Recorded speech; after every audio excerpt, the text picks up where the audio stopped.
கொஞ்சம் விளக்கு வச்சுக்கலாம். வெளிச்சம்பத்தில்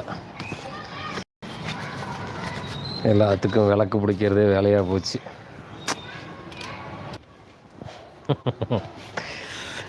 கஜானாவை பற்றி தான் பேச போகிறோம். ஆள போகிறான் தமிழை, பேள போகிறான் தமிழன்னு சொல்லிட்டு வெறும் சினிமா பாட்டை போட்டு உசுப்பேத்தியே பசங்களையெல்லாம் கெடுத்து வச்சு யாருக்கிட்டையும் விளக்கமே கொடுக்க முடியல. இன்றைக்கி எலெக்ஷனில் டிவிக்கே வின் பண்ணிருச்சு அப்படின்னு இன்றைக்கி உட்காந்து புலம்புறீங்களே, அன்னைக்கெல்லாம் எங்கடா போனீங்க அப்படின்லாம் கேட்பீங்க. யாருக்கிட்டையுமே உட்காந்து பேச முடியலைங்க. அரசியலாக உட்காந்து யாருக்கிட்டையுமே பேச முடியறதில்ல. ஒரே முடிவோடு இருக்காங்க. எங்கள் தலைவர் அரசியலுக்கு வந்திருக்காரு, நாங்கள் ஆதரவு கொடுப்போம், அவ்வளோதான். அதோடு நிற்கிறாங்க. ஏன் ஆதரவு கொடுக்குற, எதுக்கு ஆதரவு கொடுக்குற, யார் என்ன, அதெல்லாம் தேவையில்லை. எங்கள் ஹீரோ முதலமைச்சராகணும்னு சொல்கிறாரு, நாங்கள் ஆக்குவோம், அவ்வளோதான் தற்குறிகளுடைய வாதம். அதுக்கு மேலே நம்ம உட்காந்து என்னத்தை புரிய வைக்க முடியும்? அப்படி தான் மாங்குன்னு ராத்திரி பகலாக நிறைய பேர் கஷ்டப்பட்டாங்க. நான் சாம்பிள் ஒரு 2-3 பேர்த்து கூட பேசி பார்த்தேன். அதுக்கப்புறம் நம்ம என்ன பேசினாலும் காதில் போட்டுக்க மாட்டாங்க அப்படின்னு நான் அப்படியே விட்டுட்டேன். நான் பெருசாக பேசவே இல்லை பாருங்கள். இந்த எலெக்ஷனை பற்றி அதிகமாக பேசியிருக்கவே மாட்டேன். ஏன்னா ஒரு 2-3 பேர்த்திட்ட பேசும்போதே இது நிலைமை இதுதான் அப்படின்னு தெரிஞ்சு போச்சு. கண்டிப்பாக இப்படி தான் நடக்கும் அப்படிங்கிற ஒரு அச்சமும் எனக்கு அப்போவே வந்துருச்சு. அதனால தான் நம்ம பெருசாக எதையும் பேசலை. ஏன்னா அந்த அளவுக்கு இங்கே அரசியல் அறிவற்ற தற்குறிகளை நாம் வளர்த்து விட்டுட்டோம் இல்லையா? சரி, நம்ம இன்றைக்கி இந்த கஜானா காலி அப்படின்னு சிஎம்மாக பொறுப்பேற்ற உடனே வந்து பாக்கெட்டை விரித்து காட்டினார்ல, எல்லாத்தையும் வலித்து தொடச்சி எடுத்துகிட்டு போயிட்டாங்க. நான் வந்து என்ன பண்ணுறதுன்னு தெரியல, என்ன எல்லாரும் காப்பாற்றுங்க. எலெக்ஷனுக்கு முன்னாடி என்ன சொன்னார்? இந்த தமிழ்நாட்டையே நான் தான் காப்பாற்றுவேன், நான் தான் ஹீரோ அப்படின்ட்டு வந்தார். வந்து சிஎம் ஆன உடனே என்னங்கிறாரு? ஐயோ எல்லாரும் சேர்ந்து என்னை காப்பாற்றுங்க. விஜய் மற்றவங்களுக்கு ஹீரோவாக இருக்கும்போது எனக்கு பிரச்சனை இல்லை, அது எந்த வகையிலையும் என்ன பாதிக்காதுன்னு வச்சுக்கோங்க. ஆனால் இப்போ நான் பேசித்தான் ஆகணும். ஏன்னா அவர் முதலமைச்சர் ஆகிட்டார். யாருக்கு? எனக்கு முதலமைச்சர் ஆகிருக்காரு. அதனால் அவர் என்ன பண்ணாலும் நான் கேள்வி கேட்கணும் இல்லையா? ஏன்னா அவர் எனக்கு முதலமைச்சர். நீங்கள் ரசிகனாக இருக்கும்போது, உங்களுக்கு அவர் ஹீரோ இருக்கும்போது வரைக்கும் எனக்கு பிரச்சனை இல்லை. ஆனால் இப்போ அவர் எனக்கு முதலமைச்சர் ஆகியிருக்காரு. அப்போ நான் கேள்வி கேட்பேன். அப்போ நான் கேட்குற கேள்விக்கு அவர் பதில் சொல்லணும். இல்லை அவர் சார்பாக இந்த தற்குறி அணில் குஞ்சுகள் வந்து கமாண்ட் போடுவீங்கள, கமாண்டில் மயிர் மாதிரி போடக்கூடாது, தெளிவாக போடணும். நம்ம கேட்குற கேள்விகளுக்கு சரியான ஆன்சரை கொடுக்கணும். தப்பாக எழுதி வச்சு கம்மியாக மார்க் வாங்கி ஃபெயில் ஆகிடாதீங்க, ஓகேவா? யார் உடனே வந்துட்டார் 200 ஊப்பி. அதை தவிர வேறு என்னடா தெரியும் உங்களுக்கு? 200ன்னு போடுறத தவிர வேறு என்னடா? ரேட் ஏறிடுச்சுடா, 300ன்னு போடுங்கடா, 400ன்னு போடுங்கடா. ஏன்டா இப்படி இருக்கீங்க? அதுலேயே இருக்காதீங்கடா, அப்டேட் ஆகுங்கடா. ஒரு 10 ரூபாயாவது சேர்த்து போடுங்கடா, 210ன்னு போடுங்க. அந்த காலத்துலேருந்து இந்த காலம் வரைக்கும் இப்படியே இருக்கிறீங்க. அந்த 200ன்னு சொன்னதுக்கப்புறம் 2 ஆட்சி மாறிடுச்சுடாடி. சரி, நாம் இப்போ கஜானா காலி அப்படின்னு சொன்னார் இல்லைங்களா? வணக்கம். நிறைய பேர் வந்திருக்கீங்க, ரொம்ப சந்தோஷம். ரொம்ப நாளாக நாம் பேசாமல் இருந்தோம். அதுக்கு காரணம் வேறு யாரும் இல்லை, இந்த தற்குறிகள் தான். நான் முன்னமே சொன்ன மாதிரி உங்களுக்கு ஹீரோவாக இருக்கிற வரைக்கும் எனக்கு பிரச்சனை இல்லை. எனக்கு முதலமைச்சர் ஆனதுனால நான் பேசித்தான் ஆகணும், ஓகேவா? ஏன் எனக்கு முதலமைச்சர் ஆனார்? நான் கேள்வி கேட்கணும். சரி, இப்போது தமிழ்நாட்டோட ஒட்டுமொத்த கஜானாவையும் வாரி எடுத்துகிட்டு போயிட்டாங்க அப்படின்னு சொன்னார் இல்லையா? அதை பற்றி நம்ம பார்ப்போம். முதல்ல நம்ம தமிழ்நாட்டோட கடன் 2021 வரைக்கும், அதாவது எடப்பாடியார் ஆட்சி காலம் வரைக்கும் கடன் எவ்வளவு இருந்துச்சு அப்படின்னு பார்த்தீங்கன்னா 4.85 லட்சம் கோடி இல்லையா? 4.85 லட்சம் கோடி கடனில் நம்ம எடப்பாடி சார் விட்டுட்டு போனார். முன்னாடி இருந்த சிஎம் சார் 4,85 லட்சம் கோடி விட்டுட்டு போனார். இதெல்லாம் நீங்கள் ஒரு நோட் எடுத்து எழுதிக்கோங்க. முதல்ல அந்த டேட்டாவை சரியாக எடுத்து வச்சுக்கிட்டு அப்புறமா பேசுங்க. சும்மா போகிற போக்கில் ரீல்ஸை பார்த்துட்டு வந்து இங்கே கமெண்ட் போடக்கூடாது. சரி, ஓகே, நம்ம சொல்லுவோம். 2016லேருந்து 2021 வரைக்கும் அதிமுக வாங்கியிருந்த கடன் எவ்வளோ? அவங்க எவ்வளோ கடனில் விட்டுட்டு போனாங்க? 4,85 லட்சம் கோடி. அதே மாதிரி அப்புறம் 2021ல் நம்ம திமுக அரசு ஆட்சிக்கு வந்துச்சா, திமுக கவர்மெண்ட்டு ஆட்சி அமைக்குது. அப்போது 4,85 லட்சம் கோடியில் இருந்ததை 10,71 லட்சம் கோடியாக அதிகரிச்சிருக்குது இந்த 5 வருஷத்தில் திமுக ஆட்சியில். அப்போது திமுக வாங்கின கடன் எவ்வளோன்னா 5,8 லட்சம் கோடி. ஓகேவா? அதாவது கடனை சொல்லிட்டேன் நான். சரி, ஓகே. இதில் வட்டி, இந்த கடனுக்கு வட்டி கட்டணும் இல்லையா? அந்த வட்டி பார்த்தீங்கன்னா 69,114 கோடி வருஷத்துக்கு கட்டணும். ஒரு வருஷத்துக்கு 69,114 கோடியை நம்ம வட்டியாக கட்டணும். இந்த வட்டியை இந்த 5 வருஷமும் கட்டியிருக்கிறாங்க. யார்? திமுக அரசு இந்த 5 வருஷமாக வட்டி கட்டிக்கிட்டு தான் இருந்திருக்காங்க. வட்டி கட்டுனது போக ஏற்கனவே அவங்க கடன் வாங்கி வச்சுருக்காங்கல்ல, அதுக்கு யார் வட்டி கட்டுறது? அதிமுக அரசு மாறி மாறி ஆண்டிருக்குது. அப்போது அவங்க கடன் வாங்கி வச்சுருக்காங்க. அவங்க வாங்கின கடனுக்கு வட்டி யாருங்க கட்டுறது? இவ்வளோ நாளாக விஜய் கட்டிகிட்டு இருந்தாரா? இந்த 5 வருஷம் திமுக ஆண்டுச்சு, அது 5 லட்சம் கோடி கடன் வாங்கியிருக்குது. கடனை மட்டும் காட்டுறையே. போன ஆட்சியில் இன்னொரு, அதாவது எடப்பாடி பழனிசாமி அவர்கள் வாங்கின கடன் இருக்குல்ல, அவர் வாங்கின கடனுக்கும் வட்டியை நம்ம தானே கட்டியிருக்கிறோம். திமுக ஆட்சியில் கட்டியிருக்கிறாங்கல்ல. அப்போ அந்த வட்டியெல்லாம் கழித்து பார்த்தீங்கன்னா 2 லட்சம் கோடி தாங்க கடன் ஆகுது.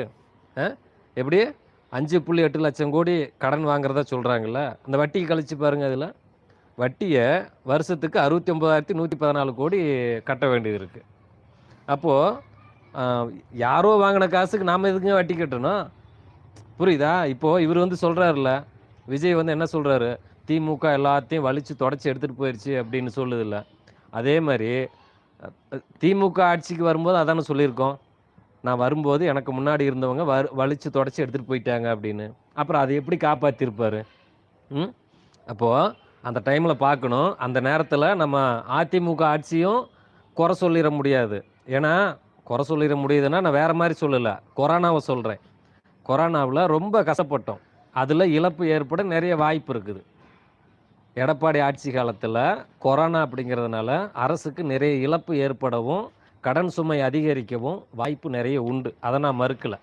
அந்த 5 வருஷத்தில் அதிமுக ஆட்சி காலத்தில் ரொம்ப சிரமப்பட்டிருக்காங்க, அதை நம்ம ஏற்றுக்கணும். சரி, அப்போது அந்த ஆட்சி காலத்தில் வாங்கின கடனுக்கு வட்டி கட்டணும், நம்மளுடைய பொருளாதாரத்தையும் பெருக்கணும். நமக்கு தினசரி வருவாய் வரணும் இல்லையா? நமக்கு எங்கேருந்து வரும்? ஏற்பாடு பண்ணணும்ல. ஒரு மிஷினரிஸை இறக்கணும், நம்ம ஒரு பெரிய தொழிற்சாலையை தொடங்கணும். இப்படி ஏதாவது ஒன்று பண்ணினா தானே நம்ம அந்த வருவாயை பெருக்கி இந்த கடனையெல்லாம் அடைச்சி மக்களுக்கு தேவையான நலத்திட்டங்களையும் கொடுக்க முடியும். அப்போ என்ன பண்ணுறாங்க, 5,8 லட்சம் கோடி திமுக வந்து கடன் வாங்குது. பழைய கடனையும் அடைச்சிக்கிட்டு புதுசாக கடனும் வாங்குது. ஆனால் வாங்கினது கம்மி தான். அந்த கடன் தொகை கழிச்சது போக பார்த்தா கம்மியாக தான் வாங்கியிருக்காங்க. 2.8 லட்சம் கோடி என்னவோ தான் வாங்கியிருக்கிறாங்க. சரி, அடுத்து பார்ப்போம். அதுவும் இப்போ இருக்கிற பொருளாதாரத்துக்கும் அதிமுக ஆட்சி காலத்தில் இந்த பொருளாதாரத்துக்கும் கணக்கு போட்டு பார்த்தீங்கன்னா அந்த கடன் சதவீதம் இருக்குல்ல, அது வெறும் 2.5% தாங்க அதிகமாக இருக்குது. 2.5% தான் அதிகமாக இருக்குது. அதிமுக ஆட்சி காலத்தில் பார்த்தீங்கன்னா, அதாவது எடப்பாடியார் ஆண்ட காலத்தில் 2021 வரைக்கும் நம்ம தமிழ்நாட்டோட பொருளாதாரம் எவ்வளோ இருந்துச்சு தெரியுமா? 19,02,895 லட்சம் கோடி. ஓகேவா? இப்போது 2026 எவ்வளோ ஏறி இருக்கு? 36 லட்சம் கோடி, 36.67 லட்சம் கோடி இன்றைக்கி பொருளாதாரம் அதிகரிச்சிருக்குது. இதை பாருங்கள், கடன் கம்மியாக தான் வாங்கியிருக்காங்க. அந்த 5.8 லட்சம் கோடியில் வட்டி கட்டினதெல்லாம் கழித்து பார்த்தீங்கன்னா 2.8 லட்சம் கோடி தான் கடன் சுமையாக இருக்கும், கடன் வாங்கினதாக இருக்கும். கடன் கம்மியாக தான் வாங்கியிருக்காங்க. கம்மியாக வாங்கின கடனை எந்த இடத்துல பயன்படுத்தணுமோ அந்த இடத்துல, அதாவது நம்ம வீட்டில் சொல்லுவாங்க இல்லையா, பார்த்து செலவு பண்ணுடா, சூதானமாக செலவு பண்ணுடா அப்படின்னு சொல்லுவாங்கள்ல, அந்த மாதிரி கடன் வாங்கின காசை கண்டபடி செலவு பண்ணாமல் அதை சூதானமாக செலவு பண்ணி வருவாயை பெருக்கி வச்சிருக்கிறாங்க திமுக ஆட்சியில். அதை எப்படி சொல்கிறேன்னு பாருங்கள். இங்கே பாருங்கள், அதிமுக ஆட்சி பண்ணிட்டு இருக்கும்போது நம்ம தமிழ்நாட்டோட வருமானம் எவ்வளோ தெரியுமா? 1,74,255 கோடி. 1,74,255 கோடி தான் நம்ம தமிழ்நாட்டோட வருமானம் இருந்துச்சு. வருஷத்துக்கு இவ்வளோதான் வருமானம் வரும் இல்லையா? இப்போது திமுக ஆட்சி காலத்தில் என்ன பண்ணியிருக்கிறாங்க? 1.74 இருந்த வருமானத்தை 3.32 மாற்றிருக்கிறாங்க. அப்போது வருமானத்தை டபுள் ஆக்கியிருக்காங்க. உங்களுக்கு புரியுதா? பொருளாதாரம் தான் நமக்கு அதிகமாக இருக்கிறது தவிர கடன் சுமை அதிகமாகல. ஆனால் அதே கடன் தான் இருக்குது. அப்போ எதுங்க லாபம்?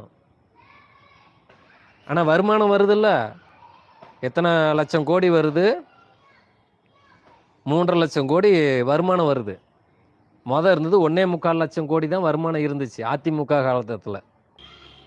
அப்புறம் எப்படிங்க திமுக நாட்டை கெடுத்துருச்சுன்னு சொல்லலாம்? கஜானாவை தொடச்சி எடுத்துகிட்டு போயிடுச்சு. 10 லட்சம் கோடி கடன் இருக்குது. ஆனால் பொருளாதாரம்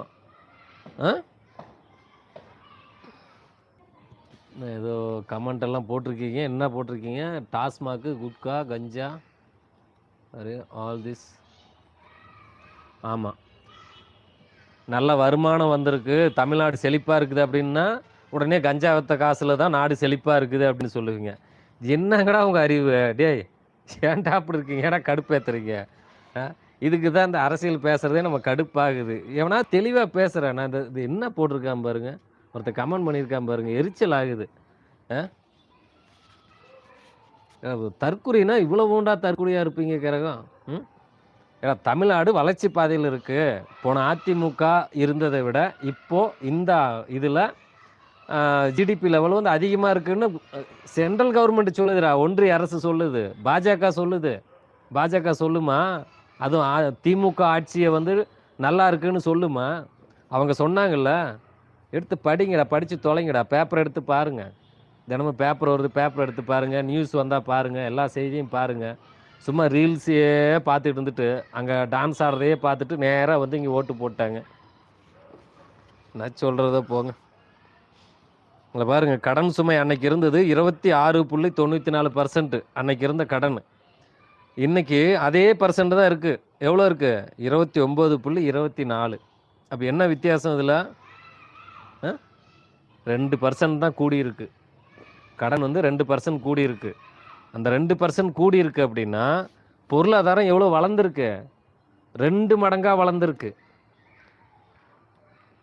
2 மடங்காக வளர்ந்துருக்கு. 1,74,255 கோடியாக இருந்த வருமானம் இன்னைக்கு 3,32,325 கோடியாக வளர்ந்துருக்கு. 60% அதிகமாயிருக்கு. அப்போது நாடு இந்த அளவுக்கு வளர்ந்துருக்கு. இவ்வளவு வருமானம் அதிகமாக வருது. அதாவது அதிமுக ஆட்சி காலத்தில் வருமானம் குறைவு, எல்லாம் வீணாக போச்சு. அதை பற்றி விஜய் எந்த இடத்துலையும் பேசவே இல்லை. அவங்க தான் இந்த நாட்டை கெடுத்துட்டாங்க, பொருளாதாரத்தை கீழே கொண்டு போயிட்டாங்க, எல்லாம் சரிவு ஏற்பட்டுருச்சு அப்படி இப்படின்னு அதை பற்றி பேசியிருக்கலாம். அதெல்லாம் எதுவுமே பேசலை. எனக்கு திமுக தான் எதிரி, ஒரே எதிரி திமுக தான். ஏன்னா திமுக தான் தமிழ்நாட்டோட பொருளாதாரத்தை 2 மடங்காக கூட்டி வச்சுருக்குது. ஒரு பொட்டி கடையாக இருந்த தமிழ்நாட்டை இன்றைக்கி ஒரு டிபார்ட்மெண்ட் ஸ்டோராக மாற்றி வச்சுருக்குது.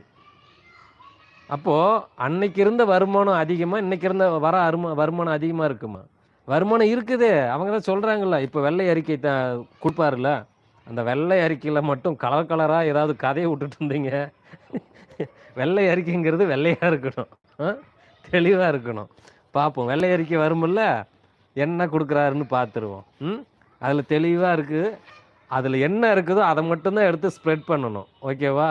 இந்த தற்கூரி அணில் குஞ்சுகளெல்லாம் வெட்டி வெட்டி அதில் ஒட்டி ஒட்டி கிராஃபிக்ஸ் பண்ணியெல்லாம் காட்டக்கூடாது. அதில் என்ன இருக்குதோ அதை அப்படியே கண்டென்ட்டாக எடுத்து வெளியிடணும். அதை இருக்கிறத அப்படியே வாசிக்கணும். இந்த அணில் குஞ்சுகளுக்கெல்லாம் சொல்கிறேன். இந்த இன்ஸ்டாகிராமை வச்சு ஒரு ஆட்சியவே கவுத்துட்டிங்களேடா, ஒரு ஆட்சியை பிடிச்சிட்டிங்களேடா, எப்படா அது? இந்த இன்ஸ்டாகிராம் வந்து நமக்கு இந்த இன்ஸ்டாகிராமில் வீடியோ போடவே எனக்கு பிடிக்காது, எனக்கு போர் அடிக்கும். ஒரு தமிழ்நாட்டையே கவுத்துட்டீங்கல்ல இன்ஸ்டாகிராம் வச்சு, பெரிய ஆளுங்க தான் அப்பா. அதை தான் நான் தினமும் யோசிக்கிறேன், எப்படி இது நடந்துச்சு? இன்ஸ்டாகிராம்லேயே ஒரு ஆட்சியை பிடிக்க முடியும், ஒரு ஆட்சியை கவுக்க முடியும் அப்படின்னா எப்படி? சரி, இப்போ சுருக்கமாக பார்க்கலாமா? 2021 வரைக்கும் வருமானம் 1.5 லட்சம் கோடி இருந்துச்சு.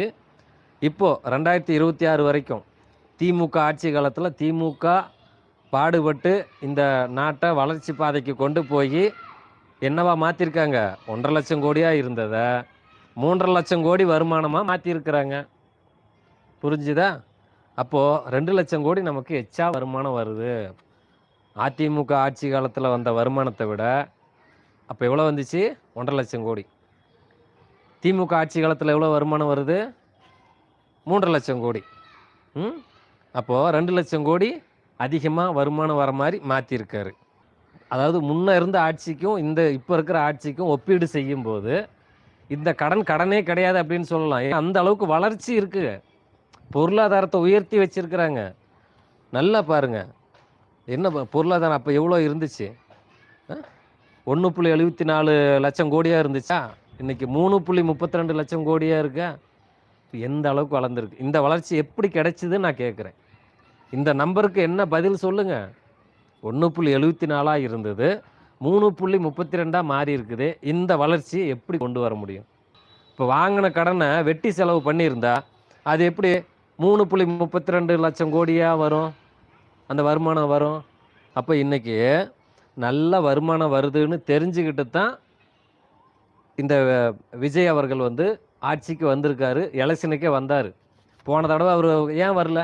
சரி, போன தடவை ஏன் எலெக்ஷனில் நிற்கல? அப்போ தெரியும் கொரோனாவில் நிறைய பிரச்சனை இருக்குது, கடன் இருக்குது, இப்போல்லாம் போய் ஒன்றும் சம்பாதிக்க முடியாது அப்படின்னு தெரியும். அதனால் போன தடவை வரல.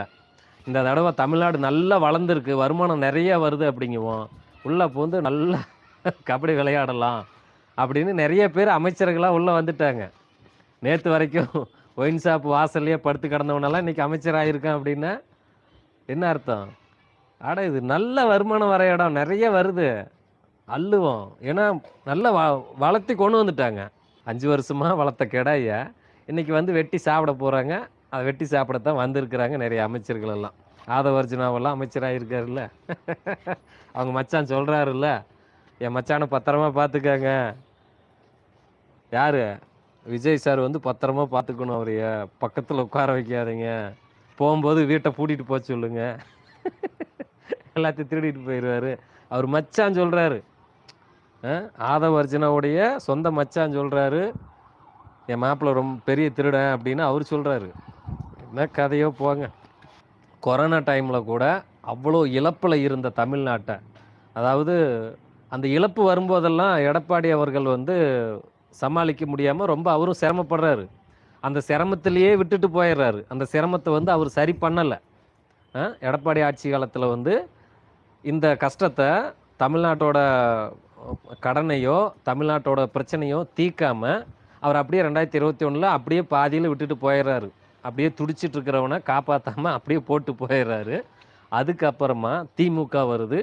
திமுக வந்து அப்போ ஏற்பட்ட கடன், அப்போ ஏற்பட்ட இழப்பு, அந்த அதிமுக ஆட்சி காலத்தில் ஏற்பட்ட இழப்பு, இது எல்லாத்தையும் சரி பண்ணி திமுக அதை வளர்ச்சி பாதைக்கு கொண்டு வருது, நல்ல வசதியாக மாற்றுது, நிறைய பொருளாதாரத்தை பெருக்குது.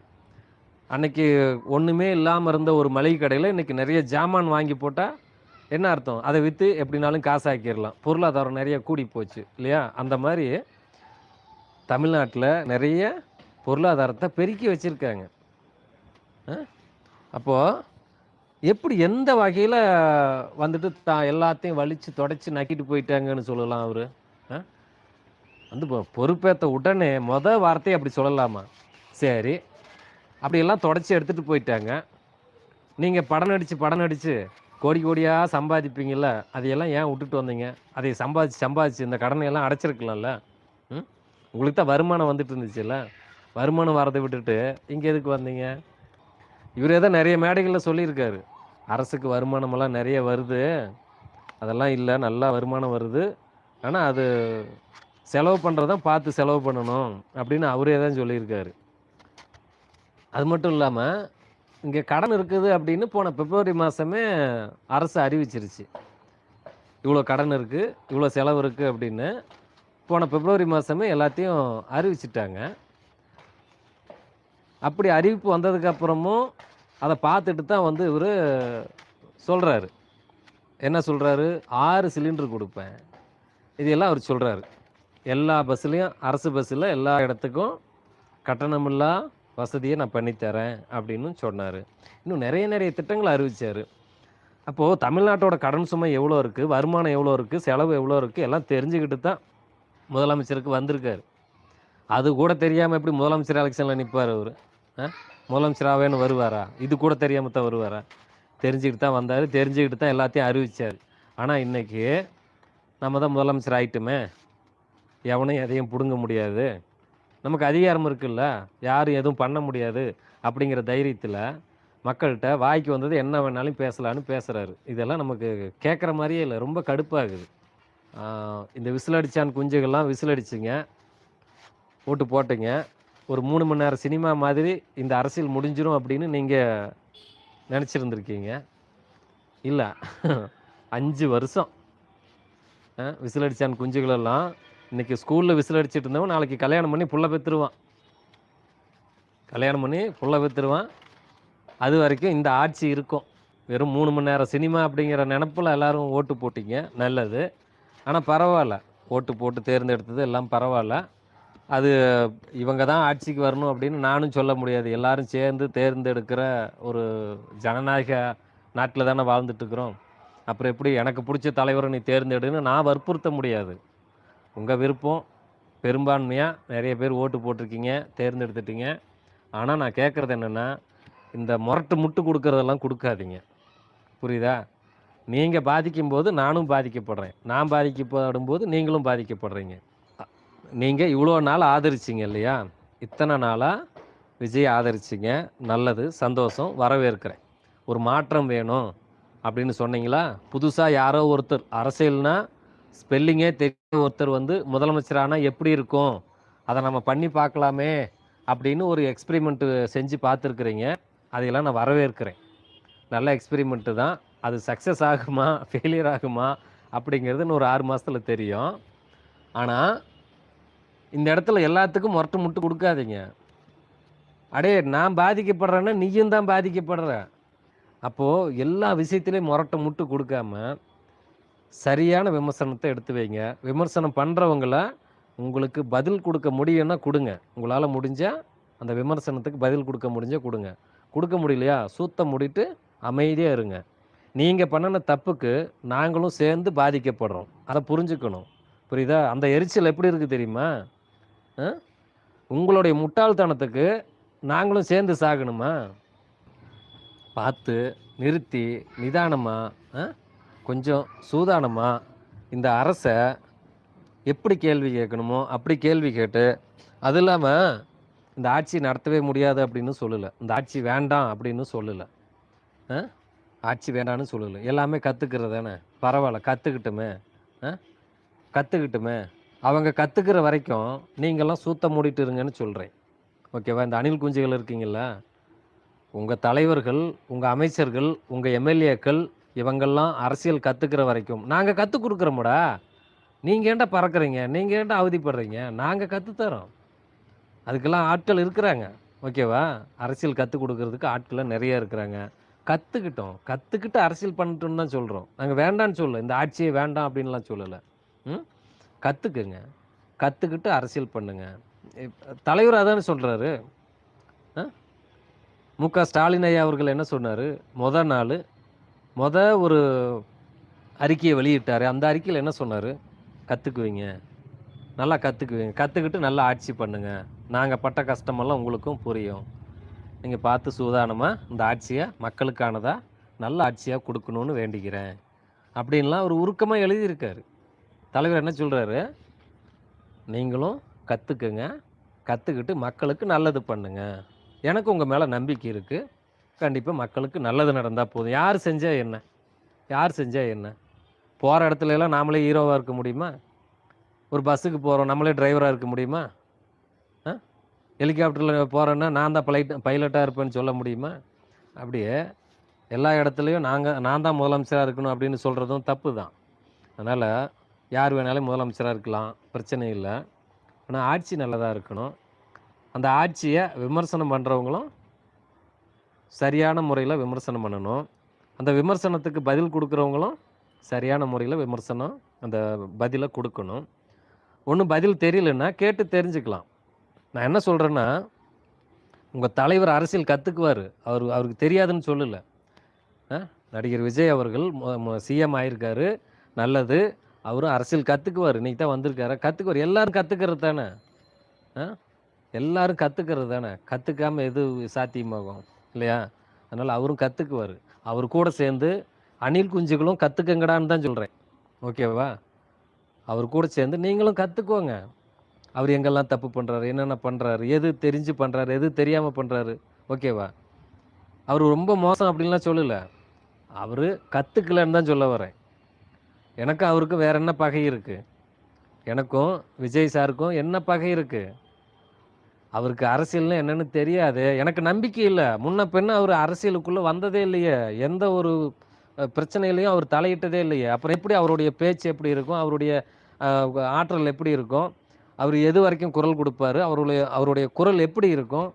அங்கே கொடுக்குறதெல்லாம் டப்பிங் குரல். அந்த சினிமாவை பார்த்துட்டுலாம் நம்ம முடிவு பண்ண முடியாதுல்ல. அதெல்லாம் டப்பிங்கு. வசனம் ஒருத்தன் எழுதுவான், பாடல் ஒருத்தன் எழுதுவான், மோளம் ஒருத்தன் அடிப்பான், பிபி ஒருத்தன் ஊதுவான், விசில் ஒருத்தன் ஊதுவான். ஆனால் இங்கே எல்லாமே ஒரே ஆள் செய்யணும். புரியுதா?